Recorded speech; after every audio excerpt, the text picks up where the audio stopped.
Friends, welcome to Spurs Nation post-game review. I cannot stop laughing for the last hour.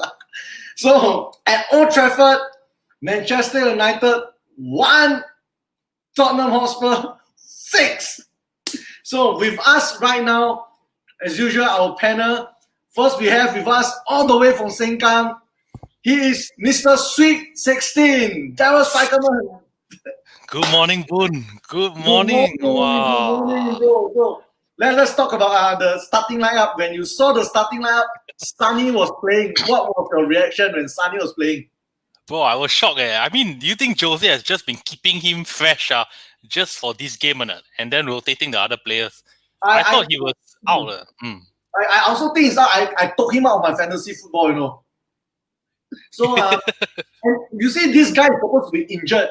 So, do you think this is like mind games on Mourinho's part? I definitely think it's mind games because he went off in the previous league game. He didn't play in midweek, the 3 games that we had at all. He didn't play at all. And today it's in the starting lineup. I think Jose has just been eyeing this game for Sonny. All the other games, he used the rest of the squad. He rotated.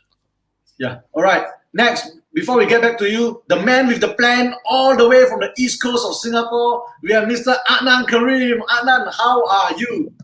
I'm so happy, man. I just cannot believe it. I can't contain my excitement. I'm like, wow. 6-1.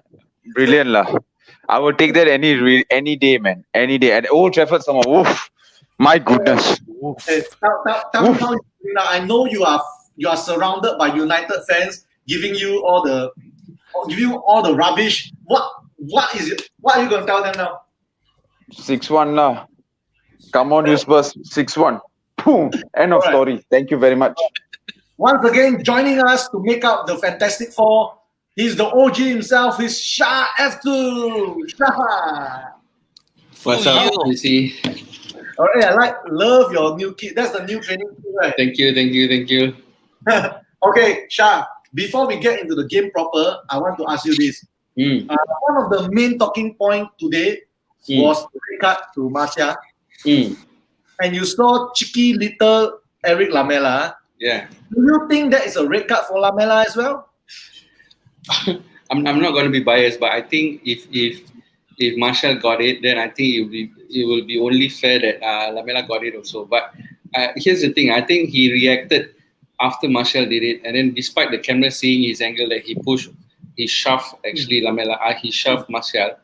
His was a bit kind of like a softer, so the reaction was a bit more rough. So I think probably the ref made the decision based on that reaction lah. So always the reaction will get the punishment. But in all fairness, I believe that if it were to be on square and on a fair level playing field, both should have been given the yellow card instead. Yeah, but Lamela being Lamela, he's dirty, he's tough, and thankfully he's a Spurs player, and that is when his intelligence comes in, and yeah, he didn't take one for the team, he did it for the team lah. I mean, he intelligently, in that respect, I feel he did it intelligently lah. Yeah. Okay, Daryl, back to you. Okay, our midfield today: Sissoko, Hojbjerg, and Ndombele. I'm very, very surprised when we played those 3 together. Correct. So, but I also kind of understand why, because Sissoko was supposed to protect Aurier, who, by the way, had an awesome game. What do you make of this midfield? How do you think they perform? Yeah, when the lineup came out, right, it looked very odd. Then it looked like, we're a bit defensive there, like Sissoko, you got Hojbjerg inside, then you got Ndombele, who's the only one who will create. But in the end, it worked, right? Hojbjerg was getting all the interception, putting in the tackles. He was also the calming effect whenever Man United had free kicks or penalties, and he was the one who would control the defense and the midfield. So Sanchez was also helped along throughout the game by Hojbjerg, if you observe Hojbjerg's actions. And like what you mentioned, Sissoko, right? He was there to cover Aurier, because when Aurier push up, right, then Sissoko will be the one tracking back. So I guess Sissoko is the guy who never stops running. So he's covering all over the pitch. and then Ndombele can do his thing, his feint and his dribbles, all that. And if he loses the ball, then like Hotspur will be there or Sissoko will be there. So in the end, right, it was the perfect midfield to overrun Man United, because like Matic and Pogba, like they couldn't do anything. Correct. Yeah, couldn't handle them. Yeah. Talking about Ndombele, the first goal, I when we considered that penalty, stupid penalty to concede once again, stupid Sanchez, what the hell are you doing, man? Yeah, I'm supposed to be happy, but stupid penalty. But the way we bounced back, I think within the next 5 minutes, we 2-1, and the first goal. I got mad love for Eric Lamela, but the first goal, how much of an impact did he make? The hustling, take away the stupidity that Harry Maguire is. Credit where it's due. Coco hustled the defense, and Ndombele, he is not known to run. You saw him dashing into the box. Yeah. And if you're the menu defender, you're the menu defender. You see Ndombele coming to smash the ball. What are your chances? You're not going to survive, bro. Yeah. No, but I think after I don't want to reference back too much about the All or Nothing series, but you can see that we intercepted a lot of transitions. I mean, mainly coming from Hotspur and not Ndombele and some other players. Even Son also track back and then and help out with the defense and intercepted some of the balls. There was one ball even when it was not even a counter attack. It was like a rebound, and then Eric Lamela got the ball. Transition, it's about transition. Then he cut into Son. I tell you, that one, if it's a goal, it's already 7-1. It was a superb through ball. The one that the Sami missed. Uncharacteristically missed. Correct. I think it was a major impact that Lamela had. I mean, despite our friend Troy Hitchens not agreeing to everything on Lamela, but screw that. He really made an impact in the first half. Really made an impact. I mean, this is my point of view. I mean, if he lasted the same energy throughout the game, easily he's the man of the match, man. Yeah. Okay, speaking of man of match performances, I know, Annan, you are a big fan of Sergio Reguilon or Reguilon or whatever. I'm going to call him Reggie. Sweet little Reggie, you are a big fan of him. How impressed were you with him today? Very impressed. He's the kind of defender that I don't need this Mr. Nice Guy anymore, lah. I think we should show he showed a lot of courage, and also a lot of honesty, and I think we should have that in him, lah. He's a very good. He's got a lot of big balls, you know what I mean, and I think he's been playing there for more than. You do this, we can hear he has been. I think he's only been there for a few seasons. I mean, like for a few games, but he's been playing there for a few seasons. So he should be playing. He should be giving a starting lineup. Good fella.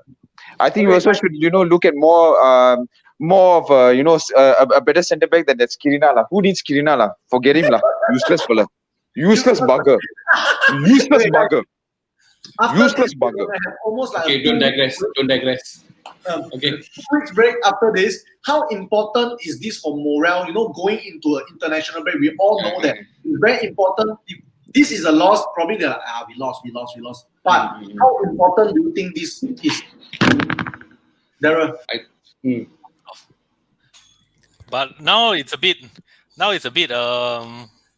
unfortunate, right, in a way, because it's the international break, like almost 2 weeks. Like we had such a great result. The players have pulled off like how many games in the past 2 weeks? Like 4 games alone in these 7 or 8 days already. They've been playing every 2 days, and we got through all the games. We are still in all 4 competitions, and to end it off going to Old Trafford and hitting them 6-1. Yeah. What can United say now? Like they can't say anything. The ref gave them the penalty to start the game, and then from there they screwed it up. And we just back them, and our team has been stretched for all these games to get through to Europa and the League Cup, and here we are. Talking about being stretched, on my pre-game interview with Vicky from the Red Devils, I was talking about Jose getting one over his previous club. Last season, we played 4 times, Chelsea twice, United twice, lost 3, won 1, drew 1. So far this season, we've beaten Chelsea in the league, in the Carabao, and today 6-1. And Shah, you have been playing at the higher level before. What? You see, you look at his body. You know, when we were 3-1, he was like, ah. When we were scoring the 4th, the 5th, the 6th, he was just like, what's new? What's new? I'm not surprised. What do you look for his body language? No, I think he already reached the finishing line at when we already 3-1. So I think the rest of it are just formalities, and his plan work. We can count all the possibilities, the mind games of Son not injured, and then the momentum he gave to Dele Alli for composure, and then the rotation that he did for Doherty and Aurier, and a sudden jump in for 4-3-3 today.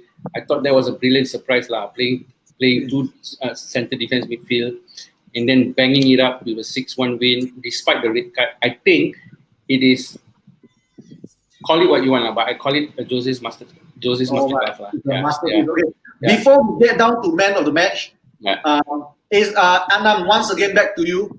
Gareth Frank Bale, Reggie on the left. How excited are you? Very. I can't say, I just can't wait for Jose to release the man himself, lah. I just want him to be there, lah. Just running at defenses and making them feel like small kids. Beautiful, lah. I think we'll probably win. I think we're definitely gonna get at least two or three cups, in our hands. Definitely. Right. I like the optimism. Keep it there, man. Yeah. Daryl Tigerman, your man of the match. I think the man of the match, I will go for Hojbjerg. Because I think all the things he did behind the scenes, he did well. Correct. What about you, Shah? Yeah, I agree with Daryl. I tarot him for the first 2 matches. Even the third game, I thought he wasn't still adapting, but today he proved us wrong. He is finally settled. He knows his shape. He knows where he's supposed to do, what he's supposed to do, what he's supposed to contribute. And today was the day, and hands down, he was the man of the match. I think maybe offset Aurier could share the fruits, because Manu also was earlier telling that Aurier was also instrumental in the win in some ways. Okay, Annan, your man of the match. Don't tell me Pierre-Emile Hojbjerg. Brilliant. So, can't complain. Undisputed man of the match, Pierre-Emile Hojbjerg. For me, he only played 45 minutes, but he's the man of the match. He's Eric Coco Lamela. First half, he's man of the match for sure. Confirm. Gentlemen, once again at Old Trafford, English Premier League game, final score, Manchester United 1, Tottenham Hotspur 6. This is me, BC, along with Dara, Shah, and Adnan. Spurs Nation, remember, to dare is to do. COYS. Don't anyhow do. I see you guys again. Thank you so much. Woohoo! Woo.